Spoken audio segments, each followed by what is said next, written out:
Hi, I am Yusuf Matara, and today I'm going to be talking about structural modeling for the typed functional paradigm. I apologize in advance that you aren't able to see me, but for whatever reason, when I switch on the camera at the same time, my screen dies a couple of minutes in. So we're just going to have to work with that. Okay. Starting off with the functional paradigm overview for those who are unfamiliar with it or mostly familiar with object orientation and so on. And then we're going to talk about what we mean by specifically structural modeling, then give a rationale for the research, talk about the status quo, and then, practically demonstrate the approach and what it sort of results in. And after that, some references, and then I suppose questions will have to be by comment or whatever is arranged on the video. Okay, so in the type functional paradigm, and there are plenty of tutorials and resources for this online, but we typically tend to prefer immutability and pure functions without side effects instead of using mutable state. We use algebraic types, that's sum types and product types, instead of classes and objects as our data structures. And building on those algebraic data types, we have functors, we have monads, we have arrows, and these are kinds of design patterns that we use instead of having effects like writing to files or using global variables. So we'd have a state monad instead. And for various other patterns that we have in the functional paradigm. And that's the sort of the lower level, the code level of writing code. We use, composition, piping, partial application, some higher order functions and so on, instead of, nesting, inheritance, and object-oriented composition and so forth. All right, so there is that. Now, structural modeling. When we are talking about the modeling that's described in this particular work, structural modeling is interested only in the structure of the code, not in the execution, not in how the structures necessarily relate to each other at a higher level, but just purely the structures themselves. And this is very low-hanging fruit because functional programming tending to be quite low ceremony programming, the graphical representation that I was able to design isn't too much different from the actual code representation, but nevertheless, I think more appreciable by people who are outside of the paradigm, which is kind of the point as we'll get to. It's an initial step for a more complete modeling of the paradigm, and I've theoretically validated it using the physics of notation systematized ideas for the use case of drawing on a whiteboard or paper during the design of a system. But I want to make it very clear that this is not a complete way to design for functional programs. It is low-hanging fruit. It is the first step on that way, and right now I'm busy with the next step, but later on we'll talk about future work. Modeling is an implicit and fundamentally human characteristic. This is why we're doing this, and the functional paradigm is currently relevant and becoming much more relevant sort of day by day. Okay, already we have C#, C++, JavaScript, Rust, Python, Ruby. All of these are typically non-functional languages, but they have functional aspects, and the intake of functional aspects into existing languages is growing more and more rapid. And in terms of hardware, it's functional programs tend to be trivially parallelizable. They tend to be easily distributable across CPUs, GPUs, the cloud, and so on. They've got fantastic security properties. And frankly, some properties, some problems just may be best solved in the functional paradigm. So the thing is that whether one is a imperative programmer or an OOP programmer or a functional programmer, the fact is that the world is moving more in that direction, yet we don't necessarily have a way to design in that way or to represent that, and that is problematic because software development takes place in a cross-functional stakeholder environment.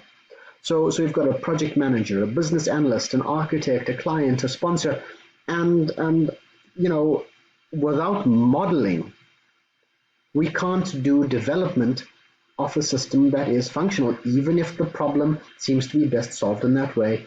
And it's just practically impossible.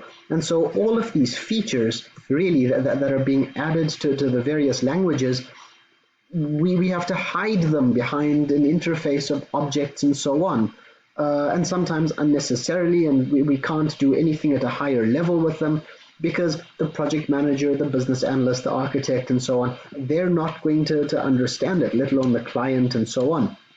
So this is, I think, a real need, from pragmatically speaking. Some elephants in the room, okay, and I've got these slides up because when one is doing this kind of research, you hear it from both sides. So in this kind of case, typically OOP people or people with OOP background tend to say, well, isn't OOP good enough? That's object-oriented. We've been fine for decades with the imperative paradigm and OOP. And the answer is, I think, yes, we have. But as well, I think that's half of the story, because if all you have is a hammer, well, everything kind of looks like a nail. There's nothing bad about looking at another side, at another aspect, and seeing, well, is there something there? So, the end result might be, well, no, there's nothing there, though I doubt that. But, the investigation has to be done. Otherwise, frankly, we just are not going to know. Secondly, people from the far more functional side tend to say we already have a way to model in the functional paradigm, and it's called mathematics, and more specifically category theory. And they say, well, why not just use that? And the thing is that we've been using that in the functional side for kind of decades, and really the uptake of functional programming has been pretty slim despite that. And I think part of that has to be, and I'm a teacher as well as a researcher, and the moment that one tends to wander to a practicing developer and say, well, see, this here is just an endomorphism over and those two words, and there goes the, they kind of tune you out after that, and that's kind of problematic. So yes, we do have mathematics, but that doesn't necessarily mean that category theory is the only way to describe things. And ideally, we'd be able to do design using a way that is more commonplace familiar. So in terms of the status quo, all right, UML right now is the de facto standard for modeling, and there are many, many ways of modeling, and it depends on what aspects you're interested in. So we use ERDs, data flow diagrams, flowcharts, BPMN, sequence diagrams, mind maps, depending on what aspects we're actually interested in modeling at that time. And all of these we can tend to integrate in one way or the other with each other. Every model is backed up by some kind of philosophy or assumptions. In the majority of cases, that's especially UML. We've got Plato's theory of forms. In the minority of cases, we have Frege or Russell's analytic philosophy. And in a very, very tiny minority of cases, we've got something else that's used. And what I mean by backed up by some philosophy, I mean this: if you speak to someone who's tended to model using UML, they say, well, everything is an object. And you say, well, everything? And they say, yes, everything, it is. That's now an assertion. That's, it just is, an object. But objects, for example, don't, do well in modeling processes. because processes tend to be verbs. And so we have things like executor objects and all sorts of things on top of that, because you have to kind of fit a square peg into a round hole over there. So history teaches us that we should really start from a good philosophical grounding instead. Okay, and that's one of the things that in future work I'll be starting to look at. And there's no modeling language that can handle the problem right now of design in the functional paradigm, and this is the research gap. Trivial examples are, of course, easy. On the left-hand side, you see some functional code that's taking a function f and a function g. We're taking a function h. By the way, this is F# syntax, which I'll be using throughout. We're taking creating a function h as the composition of those two, and we are applying it to give us the results 26. And if you just want to show this, well, use some boxes, use some arrows on a whiteboard, and it'll look fine. Similarly, on the right-hand side, you've got some imperative code, and you can represent that as well using a flowchart. But the thing is that both of these are trivial examples, and for trivial examples, boxes and arrows and flowcharts are fine. But for more difficult examples, such as making a lens, which is something that one does in functional programming, or using lenses. This is much less